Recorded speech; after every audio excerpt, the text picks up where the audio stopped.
perlu dua sayap, kita perlu dua kaki. Sayap pertama yang disebut karunia, sayap kedua yang disebut karakter. Ibu tersebut dia sedang mengatakan ini datangnya dari Tuhan sambil dia goyang-goyang ya, selalu itu ciri khasnya. Nah, sehingga ibu itu manifestasi.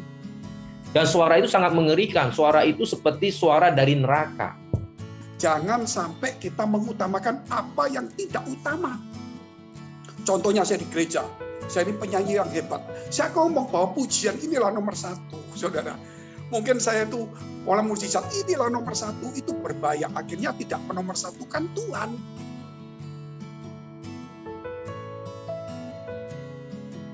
Bicara soal kasih sebagai buat saya representasi dari karakter. Sebab seringkali orang berkarunia tanpa berkarakter.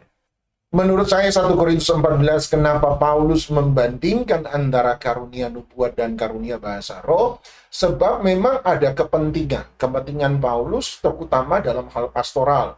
Kita mau nggak mau harus mengakui bahwa suratan Paulus umumnya adalah suratan-suratan pastoral. Suratan-suratan yang bersifat untuk menjelaskan, menjawab berbagai macam pertanyaan, kesalahpahaman di dalam tubuh Kristus yang ada hari itu. Dan sehingga ketika bicara tentang suratan pastoral demi kepentingan jemaat, tentu saja Paulus akan mengangkat nubuat lebih tinggi daripada bahasa roh. Sebab kepentingannya kepentingan jemaat. Setuju bahwa memang bahasa roh akan lebih bersifat personal, bersifat pribadi, dan bukan bersifat korporat, kepentingan bersama. Sehingga Paulus kemudian berkata hal demikian. Tetapi ketika dia membandingkan dua hal itu, kembali lagi dia mengatakan, aku berharap bahwa kamu semua bisa bernubuat. Tapi ayat berikutnya dari 1 Korintus 14 dia berkata, hendaklah kamu semua berbahasa roh. Bahkan penutup dari 1 Korintus 14 dia berkata, kalau begitu bagaimana dengan aku? Aku terlebih suka untuk berbahasa roh. Seperti yang dikutip tadi oleh Pak Fengki. Jadi menurut saya adalah melihat pada sebuah kepentingan. Melihat pada sebuah kepentingan bahwa dalam 1 Korintus 14 memang Paulus sementara menekankan fungsi karunia yang diwakilkan kepada nubuat, fungsi karunia bersifat korporat. Dan buat saya ada dua fungsi utama. 1 Korintus 14 ayat 22-26. Nomor satu, ketika dia berkata, apabila ada orang yang tidak percaya masuk ke tengah-tengah kamu dan mendengar kamu bernubuat, maka dia akan diselidiki oleh semua orang dan apa yang ada dalam hatinya akan diketahui oleh semua orang, supaya dengan demikian dia sujud bertelut dan mengaku bahwa Allah ada di tengah-tengah kamu. Jadi fungsi pertama dari nubuat secara umum buat saya adalah bersifat misiologi, bersifat misi, bersifat penginjilan. Ingat, Kisah Rasul 1 ayat 8 sangat jelas ketika dia berkata, Lukas berkata bahwa kamu akan menerima Roh Kudus, dan apabila kamu menerima Roh Kudus, kamu akan menerima kuasa untuk menjadi saksiku. Tetapi yang kedua ayat 26 dia berkata, kemudian 1 Korintus 14 ayat 26 dia berkata bahwa semua karunia ada untuk membangun jemaat. Jadi ada dua fungsi. Fungsi keluar adalah fungsi untuk misi, fungsi ke dalam adalah fungsi untuk membangun. Dan memang saya setuju bahwa 8 karunia yang disebutkan memang berhubungan dengan korporat. Hanya satu yang akan menemukan, satu atau dua. Kalau saya menanggap bahwa menafsirkan roh, bahasa roh juga bisa dimasukkan kepada personal, satu atau dua akan dimasukkan pada sifat personal. Dan buat saya ini yang mungkin digarisbawahi dari 1 Korintus 14. Dua fungsi ini harus berjalan bersama-sama. Karunia dalam fungsi sebagai misi penginjilan, Kisah Rasul 1 ayat 8, 1 Korintus 14 ayat 25, dan yang kedua fungsi untuk membangun jemaat. Kata membangun dalam 1 Korintus 14 muncul sekitar 5 atau 7 kali. Dia mengatakan terus untuk membangun, untuk membangun, untuk membangun. Kamu mengajar untuk membangun, untuk membangun, untuk membangun. Jadi fungsi keluar dan fungsi ke dalam itu penting karena sifatnya pastoral, maka penekanannya pasti akan ada pada nubuatan, karunia nubuat, karunia bersifat pastoral. Itu menurut pendapat saya. Iya, baik. Ada tambah lagi, silakan Pak. Ya, ketika kita berbicara tentang bahasa roh yang di Alkitab, yang mempergunakan glosolalia, sesungguhnya adalah bahasa lidah. Tidak ada kaitannya dengan pneuma. Namun, tren itu diterjemahkan menjadi bahasa roh. Seakan-akan ada kaitannya dengan roh. Maka itu adalah karunia yang diberikan oleh Tuhan kepada orang yang sudah lahir baru, untuk melakukan tugas. Ada dua tugas seperti yang sudah Pak Doni katakan. Pertama memang adalah untuk membangun diri, tapi jangan lupa untuk menginjil. Dan itu pun dikatakan oleh John Calvin. Jadi jangan berpikir seorang reform itu macam-macam ya, bukan cuma Calvin. Calvin itu Calvinis. Nanti ada Lutheran, ada Zwingli, ada Farel, ada Melanchthon. Kemudian ada siapa lagi? Erasmus, Wycliffe. Itu semua orang-orang reform, malah mendahuluinya. Tapi Calvin itu cuma sebagian. Tapi itu yang populer. Itu pun tidak terlalu menolak tentang persoalan bahasa roh. Tapi dia berkata seperti ini. Jangan dikatakan kalau orang bisa berkarunia lidah, rohaninya lebih bagus. Bukan. Ya. Tapi kalau orang bisa berkarunia lidah, itu memang diberikan oleh Tuhan, tentu dia tahu fungsinya. Untuk membangun, apakah dia semakin dibangunkan melalui apa yang dia miliki. Tapi yang kedua, nama Yesus diberitakan tidak. Makanya tadi ada roh nubuat tadi. Apakah inti daripada karya Yesus itu tetap disampaikan kepada jemaat. Dan kembali kepada persoalan kenapa ini isu kok menghangat di daerah Athena, di Korintus khususnya. Kenapa ada di daerah itu? Nah, di daerah itu penyembahan berhalanya hebat. Jadi mereka itu sinkretismenya luar biasa. Satu sisi orang gnostik, pengetahuannya itu diunggulkan, tapi sisi lain dia suka terkait dengan ilmu yang mistik. Hal yang mistis. Iya, mistis. Kemudian ada yang bertobat. Kemudian pada waktu bertobat, bingung. Loh, ini Kristen atau bukan? Yang sana itu Kristen atau bukan? Sama-sama mengutarakan. Maka muncullah seperti ada strukturnya. Ada kasih di situ, ada nubuat di situ. Itu untuk menata bahwasannya apapun karunia yang kalian miliki, khusus yang di Korintus ini. Saya tidak bicara di Roma, Efesus, atau yang di Petrus. Pada waktu itu dimunculkan di jemaat Korintus untuk membuat mereka muncul kata-kata tertib dan teratur. Itu tujuan akhirnya. Ya, menurut saya adalah seringkali kesalahpahaman itu muncul memang ketika melihat orang berkarunia, sehingga kemudian dianggap lebih rohani daripada yang lain. Padahal saya setuju bahwa karunia itu tidak bisa menjadi ukuran kerohanian seseorang. Tadi kalau pakai Pak Fengki tadi berkata, ya akhirnya orang-orang berkarunia kan dianggap lebih daripada Tuhan seringkali, atau menjadi Tuhan itu sendiri, dijadikan Tuhan. Ya, karunia diberikan bukan persoalan layak atau tidak layak. Lawong namanya karunia. Ya namanya karunia gitu ya. Namanya karunia kan pemberian, sama seperti keselamatan, bukan soal layak atau tidak layak. Bahkan kita menerima keselamatan justru karena kita nggak layak. Buat saya karunia, fungsi dari karunia adalah penyelesaian sebuah tugas seperti yang dikatakan oleh Pak Juanda. Bahwa Tuhan melihat bahwa ada seseorang yang dia bisa pakai untuk menyelesaikan sebuah tugas. Makanya dia memberi kemampuan kepada orang itu untuk menyelesaikan tugas. Dan buat saya, itulah karunia. Makanya Kisah Rasul 1 ayat 8 kan jelas.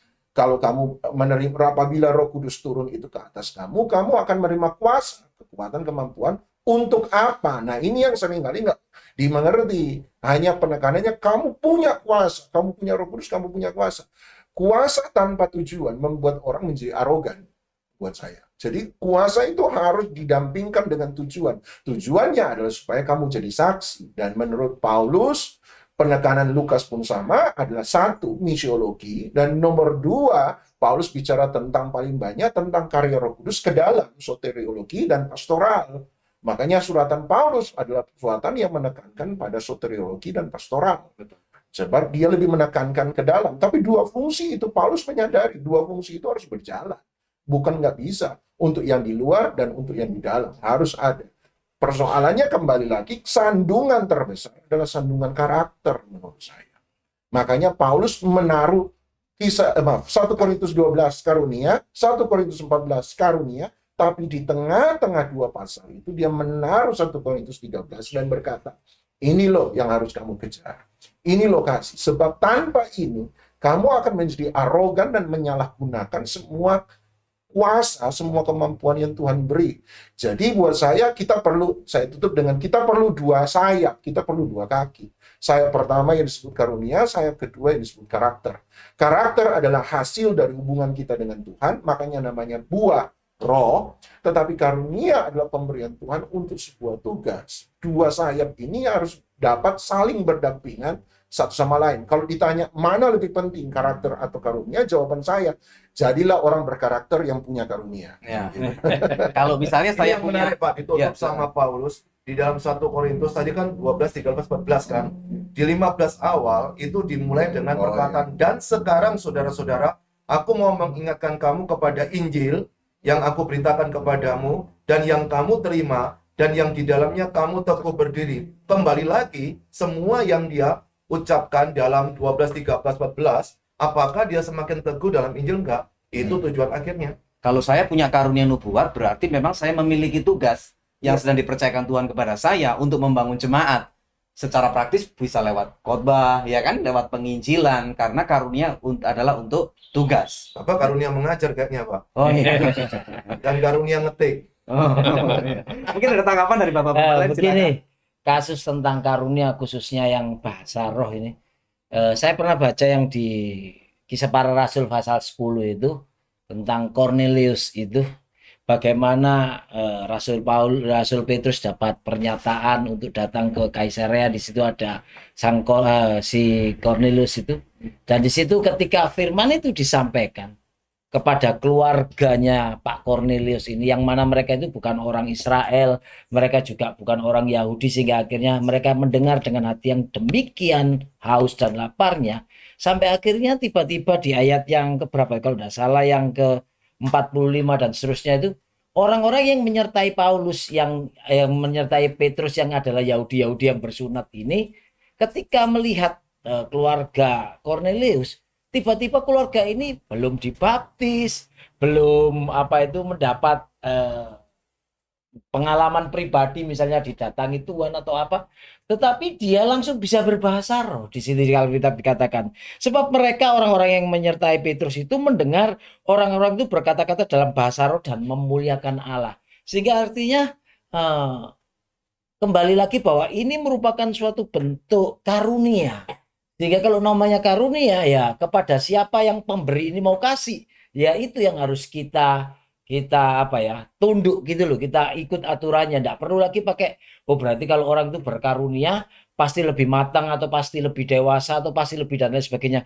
Kenyataannya bahwa ketika keluarga Cornelius ini juga belum mengerti tentang bagaimana harus menginjil, belum mengerti apa itu tentang bagaimana dipenuhi bahasa roh, bahkan tentang Yesus sendiri pun dia tidak tahu. Makanya Petrus yang harus datang. Tetapi ketika firman itu disampaikan, hati mereka meluap-luap dengan haus dan laparnya, dan yang punya karunia ini memberi kepada mereka. Itu hak prerogatif sudah. Mulai sebab itu kepada kita semuanya, ayo jangan lagi istilahnya ya, menganggap orang-orang yang demikian ini, wah itu kayaknya sudah setengah dewa begitu, walaupun belum dewa, sudah setengah dewa. Ya puji Tuhan kalau memang orang-orang itu adalah kita ini yang menjadi bagian orang-orang yang dipercaya Tuhan untuk dapat kasih karunia itu. Tapi jangan pernah lupa bahwa ada kewajiban juga buat kita dengan karunia yang Tuhan beri dalam hidup kita ini. Bagaimana kita memperlakukan karunia itu? Adakah kita ini mau mengembalikan untuk memuliakan Tuhan, ataukah untuk kita curi buat kemuliaan kita sendiri? Masing-masing kita yang akan bertanggung jawab di akhirnya nanti. Itu yang bisa saya bagikan. Silakan Pak, ada tambahan? Iya, jadi kalau saya boleh simpulkan sedikit, sesungguhnya yang kita kejar itu adalah karakter dan hidup kita, Pak. Karunia itu kan bicara pemberian dari Tuhan, artinya gift yang kita tidak bisa paksakan, tergantung dari hati pemberi, yaitu Tuhan. Nah, jadi bagian kita sebagai hamba Tuhan, gereja, dan pengajar, kita ini mempersiapkan manusianya. Sehingga apa? Sehingga saat dia punya karakter yang baik dan dia siap diberi oleh karunia itu, dia akhirnya bisa mengendalikan karunia itu. Karena saat orang itu tidak bisa mengendalikan dirinya, tidak ada buah roh di dalam hidupnya, karakter Kristus, maka juga saya pernah mendengar atau juga ini mendengar kesaksian, orang tersebut akhirnya dikendalikan oleh karunia. Ya namanya kalau karunia ini kan bicara sesuatu yang mistik tadi, spiritual. Artinya di situ juga setan bisa intervensi loh. Nah, kalau saya boleh sedikit singkat saksi di gereja kita juga ya, tetapi di luar kota itu ada satu kejadian di mana seorang ibu Tuhan kasih karunia, di mana dia bisa bernubuat. Tadi yang Pak Doni juga sudah sampaikan, nubuat itu bukan hanya bicara ke depan, belakang atau yang sudah terjadi pun dia tahu. Dan itu satu-satu dinubuatin, Pak. Bapak kemarin barusan begini, dan Bapak sekarang berpikir begini. Dan dia itu bisa menafsir. Ada seorang hamba Tuhan, ya, berbahasa roh bertanya kepada Tuhan, apakah ini datangnya dari Tuhan? Lalu ibu tersebut dia mengatakan begini, Bapak sedang berbahasa roh tanya kepada Tuhan, meragukan saya dari Tuhan atau tidak. Dia kaget. Dan orang yang melihat seperti itu, karena nubuatan yang sudah terjadi, dia tahu, dan nanti yang ke depan bagaimana dia nubuatkan, bahasa roh dia tafsir, semuanya yakin bahwa itu datangnya dari Tuhan. Tetapi lagi-lagi, semua harus diuji oleh firman Tuhan. Ya, dia sudah mau melangkai pemimpin, dia mau melangkai otoritas gembala, ya, dia sudah mau mengambil alih dan semuanya. Di situ sudah tidak ada karakter Kristus, di mana tadi dikatakan harus tertib, ya kan, harus ada aturannya, menghormati orang tua atau pemimpin, itu kan semua firman Tuhan. Dia langgar semua. Tapi di situ karunia juga bermain. Nah, akhirnya satu kejadian itu, seorang pemimpinnya, lalu Tuhan kasih juga hikmat, penyataan Tuhan, mengatakan bahwa ini bukan dari Tuhan. Singkat cerita, lalu dikumpulkan, ada meeting, lalu mengatur beberapa hal, lalu pas saat ibu tersebut, dia sedang mengatakan ini datangnya dari Tuhan, sambil dia goyang-goyang ya, selalu itu ciri khasnya, goyang-goyang bahwa dikatakan ini datangnya dari Tuhan. Lalu orang rame-rame doakan dia, dan seseorang bisik yang Tuhan memang sudah kasih tahu, bisikkan, katakan kata ini di dalam telinganya, maka akan terjadi sesuatu. Nah, sehingga ibu itu manifestasi. Dan suara itu sangat mengerikan, suara itu seperti suara dari neraka. Ya, saya mungkin kalau mencontohkan nanti terlalu ekstrim ya. Lari nanti. Nah, jadi saya pikir saya tidak perlu mencontohkan. Itu terasa seperti dari neraka. Nah, kalau itu datangnya dari Tuhan dan kalau dia tidak mempersiapkan dirinya, ya bisa ditunggangi oleh setan. Nah, akhirnya apa? Dia menyombongkan dirinya, akhirnya membawa orang-orang datang kepada dia. Dia mau menjadikan dirinya seperti Tuhan. Itu kan seperti Lucifer. Nah, saat didoakan terjadi manifestasi, ibu tersebut akhirnya mengakui dirinya bahwa memang dia mendapat karunia itu, tapi dia juga menyombongkan dirinya. Nah, jadi tugas kita sekali lagi bahwa gereja pengajar lebih baik kita lakukan bagian kita, mempersiapkan manusianya. Biarlah Tuhan mengerjakan bagiannya, yaitu Tuhan yang memberikan karunia kepada setiap kita untuk kebutuhan dan kelengkapan gereja tubuh Kristus itu sendiri. Nah, mungkin sedikit tambahan dari saya, Pak. Iya, baik. Puji Tuhan. Ada tambahan lagi, Pak? Indigo kayaknya. Indigo. Indigo. Ini tahu indigo, tuh, Pak. Jadi orang kemudian bermanifestasi karena lewat, ya kan, kelewatan sehingga kecampur dengan pikiran dan emosi-emosi yang ada dalam dirinya. Makanya penting sekali keseimbangan antara karakter dan karunia. Ya, sayang sekali mungkin waktu kita tidak banyak, tetapi saya mau kembali dulu ke Pak Fengki untuk untuk closing, kemudian nanti kita akan masing-masing akan statement closing kita akan kita sampaikan kepada jemaat. Silakan Pak Fengki. 1 Korintus 14 ayat 5 mengatakan, aku suka supaya kamu semua berkata-kata dengan bahasa roh. Betul kan? Tetapi lebih daripada itu, berarti ada yang lebih. Supaya kamu bernubuat, berarti bernubuat lebih. Kenapa? Sebab orang yang bernubuat lebih berharga daripada orang berkata-kata dengan bahasa roh. Jadi kita ini mau lebih berharga atau cuma berharga saja? Kalau berharga ya bahasa roh, kalau lebih berharga ya bernubuat, gitu saudara. Kecuali kalau orang itu juga menafsirkannya, sehingga jemaat dapat dibangun. Nah, berarti kan kita lihat bahasa roh itu berharga, bukan berarti saya katakan tidak ada, tidak boleh, bukan ya. Kedua, itu lebih berharga dari nubuatan, bernubuat. Sedangkan bernubuat juga di dalam kitab Matius dikatakan, pada hari terakhir, orang berseru, Tuhan, aku sudah bernubuat demi namamu. Akhirnya Tuhan usir kepada dia. Sedangkan yang lebih berharga saja bisa diusir. Karena berbuat jahat berarti tidak disertai yang disebut adalah buah roh. Jadi kita hanya mengejar karunia. Karunia itu untuk mempercantik pelayanan kita dan untuk melihat penampilan kita dan gampang untuk orang itu jatuh dan kita menyombongkan diri. Tetapi kalau buah roh itu di dalam membuat kita ini berbudi luhur, merendahkan diri, menjadi teladan. Jadi berbeda. Tidak menampilkan diri, tetapi lebih banyak dia, saudara, untuk merendahkan dirinya. Ya, ini. Jadi di sini kita melihat tadi dikatakan yang berharga itu bahasa roh, itu menurut kata-kata tadi lebih berharga nubuatan, sedangkan karunia nubuatan itu pun bisa berbahaya kalau tidak ada yang tadi dikatakan. Kita lihat 2 Petrus pasal 3 ayat 15-16. Semua ini kan kebanyakan lebih terarah kepada jemaat Korintus yang tadi dikatakan oleh pendeta Juanda. Ya, pada Juanda ini kan juga rektor dari STT. Tentu dia lebih hafal dari di luar kepala, bahkan mungkin pada saat tidur pun ditanya dia bisa hafal karena dia belajar sehari-hari sehingga dia tahu semuanya itu, saudara. Jadi dikatakan bahwa kenapa hanya di Korintus? Yang tadi dikatakan karena jemaat Korintus itu banyak berhala, ada ini, ada itu, yang mistis. Nah, ini saya kembali ke 2 Petrus pasal 3 ayat 15-16. Anggaplah kesabaran Tuhan kita sebagai kesempatan bagimu untuk beroleh keselamatan. Jadi yang penting itu, yang lebih utama itu adalah selamat, saudara. Gitu loh. Jangan kita bernubuat nggak selamat, tapi kalau buah roh kasih itu pasti keselamatan. Gitu loh. Kalau karunia, nah jangan sampai gara-gara karunia kita jadi kayak Biliam, nah itu berbahaya.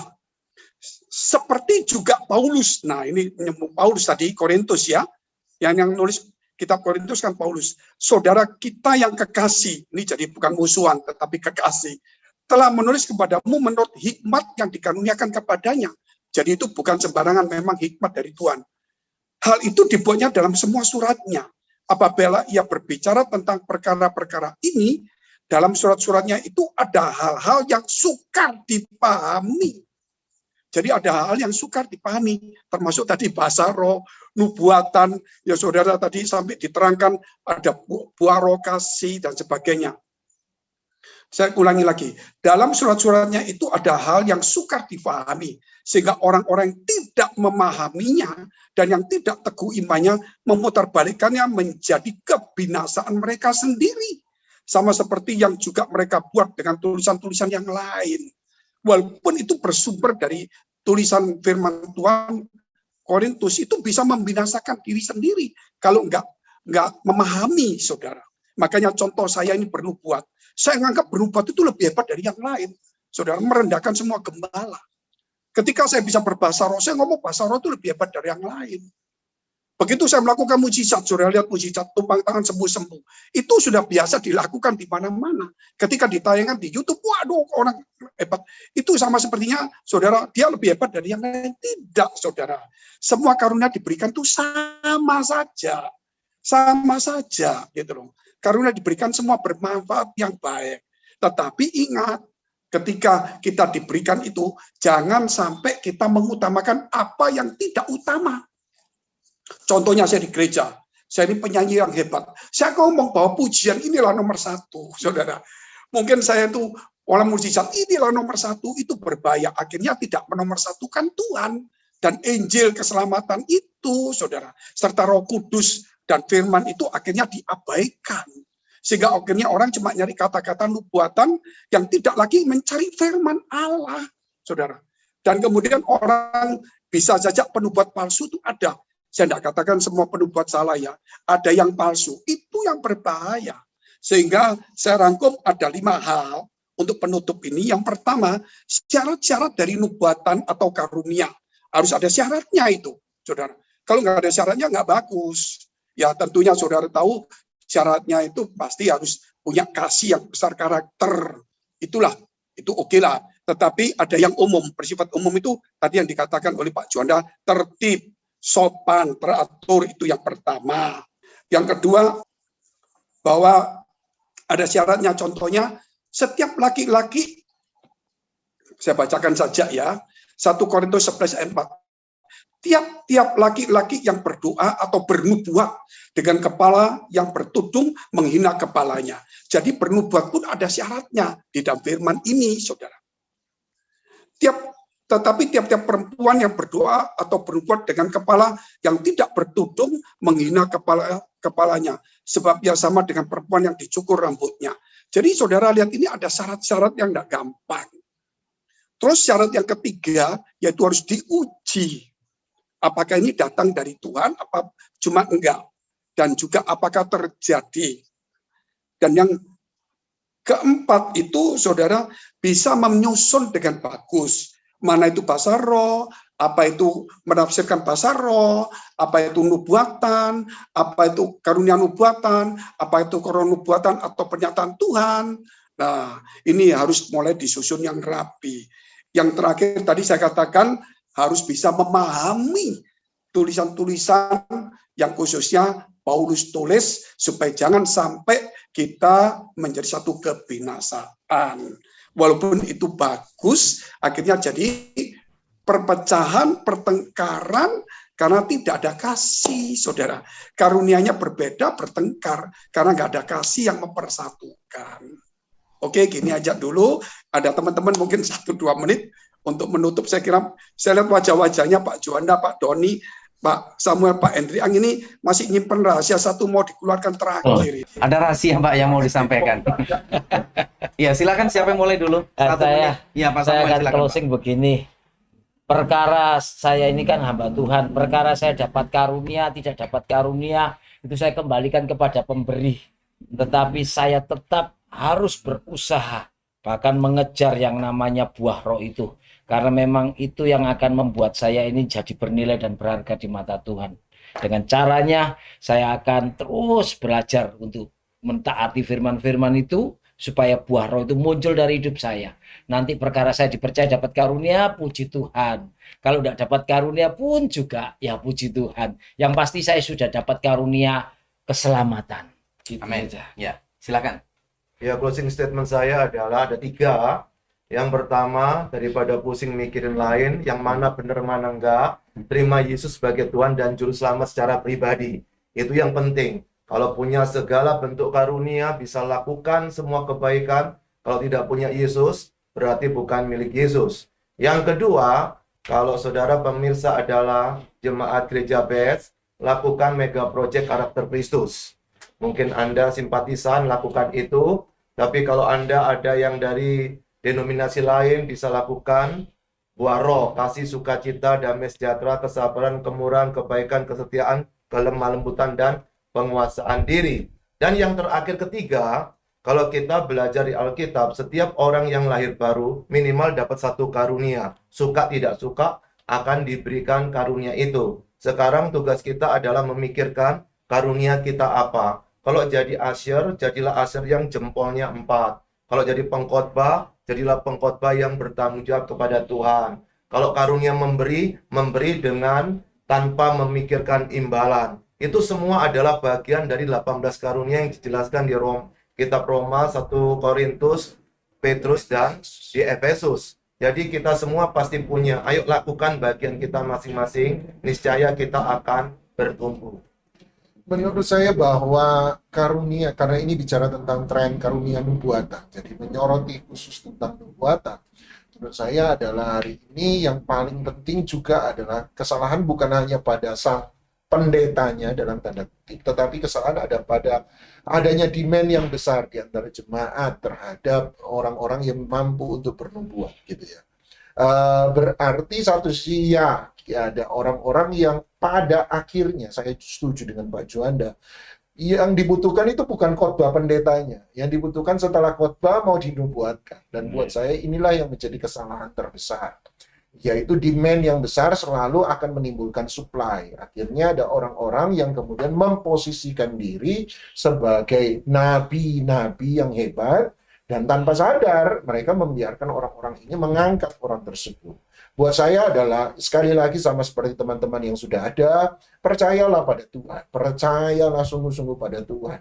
Tanpa pun menjadikan seseorang nubuatan dalam arti foretelling, meramal itu tadi. buat saya bicara tentang masa depan saya gimana sih, keluarga saya 2022 gimana sih, bisnis saya 2022 bagaimana sih, itu buat saya adalah percayalah kepada Tuhan. Kalau saya tidak salah di Mazmur berkata, mereka akan mendengar kabar buruk, tetapi mereka akan tetap mempercayai Dia. Sekalipun ada kata-kata yang buruk, keadaan nggak bagus. Tapi kita tetap akan bisa, tadi Pak Juanda bilang, bisa berdiri teguh dalam Injil. Kenapa? Sebab kita itu trust in God, mempercayai Tuhan. Dan mungkinkah itu adalah tanda bahwa hari ini tidak banyak iman orang itu adalah iman yang teruji, iman yang betul-betul kuat pada Tuhan, sehingga butuh iman plus, iman pada Yesus plus, iman sama pendeta, iman sama penubuat, dan lain-lain. Buat saya, mari tinggalkan itu semua, seperti teman-teman yang ada sebelumnya, tetap percayalah pada Yesus, percayalah pada Allah, sekalipun di tengah-tengah kabar yang buruk, percayalah Pak, bahwa Tuhan itu sanggup untuk memelihara kita. Amin. Itu dari saya. Pak Edi, Iya. silakan Pak. Jadi karunia itu bukan sesat, tapi bisa tersesat. Nah, oleh karena itu kita harus belajar, banyak mendengar, banyak menguji. Dari situlah kita akan perlahan-lahan tahu bagaimana cara memilah dan akhirnya menjalani itu. Itu aja, Pak. Iya, baik. Senang sekali bisa berjumpa dengan Bapak-Bapak semua. Terima kasih Pak Fengki yang ada di saluran di internet telah bergabung bersama kita semua. Bapak Ibu dan Saudara sekalian, yang kita bicarakan adalah tentang tren karunia nubuatan. Bagi kita semua sudah mendengarkan banyak sekali ide, pandangan, dan juga kebenaran firman Tuhan yang mengajarkan kepada kita. Kasih adalah yang utama, karakter adalah yang utama. Kalau kita dipakai Tuhan untuk melayani, pasti Tuhan akan memberikan kita karunia. Mungkin salah satunya adalah karunia nubuatan. Ini acara kita bersama. Kita berjumpa kembali dalam acara Best Talk yang akan datang. Puji Tuhan. Shalom.